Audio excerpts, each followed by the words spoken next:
Hello friends, வாங்க friends பார்க்கலாம். இன்றைக்கி கொய்யா மரம் பதியம் போடுறது ஏர் லைனில் பாருங்கள். முதல்ல ஒரு நல்ல காய் காய்க்கிற மரத்தை எடுத்து செலக்ட் பண்ணிக்கிறணும். அதில் கத்தி வச்சு 2 சைடும் கோடு போட்டு நடுவில் உள்ள தோலை எடுத்துட்டு சுற்றி கத்தி வச்சு சீவணும். லேசாக மேலாப்பில் ரொம்ப சீவிடக்கூடாது, லைட்டாக சீவணும். நல்லா சீவிட்டு அதில் உள்ள பிசர்லாம் எடுத்துடணும். எடுத்ததுக்கப்புறம் நல்லா சுற்றி இருக்கிற அந்த வெளில இருக்க அந்த பிசுரை ஃபுல்லும் எடுத்துகிட்டு ஒரு நல்லா குட் வாட்டரை வச்சு லைட்டாக க்ளீன் பண்ணணும். க்ளீன் பண்ணதுக்கப்புறம் ஒரு நீல பொட்டேட்டோ வறுத்து உருளைக்கிழங்கு அது நடுவில் கட் பண்ணணும். அழகாக சென்டரில் கட் பண்ணி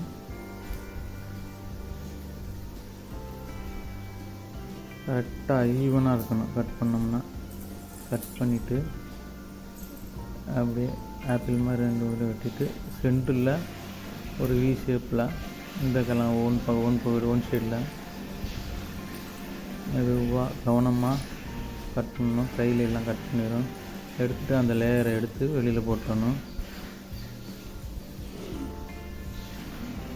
அடுத்து அதர் பீஸ்லேயும் அப்படி எடுத்துகிட்டு ரெண்டே அந்த கட் பண்ண வச்சுட்டு நம்ம ஒரு குச்சியை வச்சு அழகாக பின் பண்ணோம்னா டைட்டாக சொருகிடும்.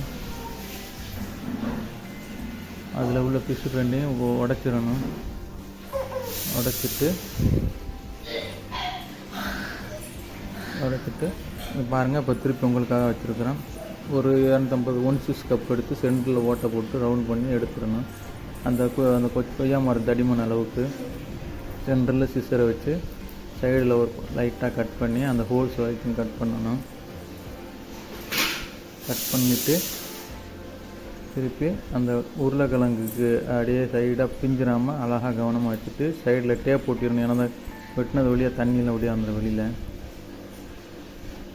ஃபுல்லாக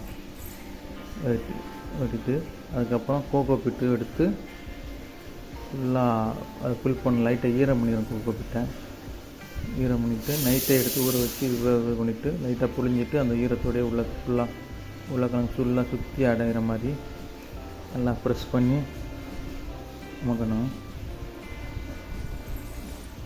ப்ரெஸ் பண்ணதுக்கப்புறம் நல்லா ப்ரெஸ் பண்ணணும். நல்லா ப்ரெஸ் பண்ணிவிட்டு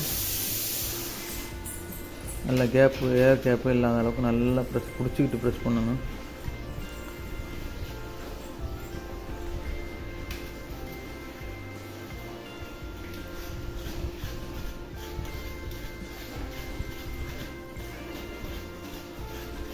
நல்லா ப்ரெஸ் பண்ணி சமமாக இருக்குதான்னு பார்த்துக்கணும். அப்புறம் நம்ம ஒரு கருப்பு பிளாஸ்டிக் இந்த மீன் கடையில் கொடுப்பாங்கள்ல அந்த கவரை எடுத்து நல்லா கட் பண்ணிவிட்டு சமமாக எடுத்து சுற்றி அந்த ஃபுல்லாக காற்று போகாத அளவுக்கு நல்லா மேலேயும் கீழேயும் நல்லா சுருட்டி சின்ன டை இருக்குது. அந்த டை கடையில் கிடைக்கும். அதை எலக்ட்ரிக்கல் கடையில் கிடைக்கும். அந்த டையை வாங்கி இது பண்ணணும்.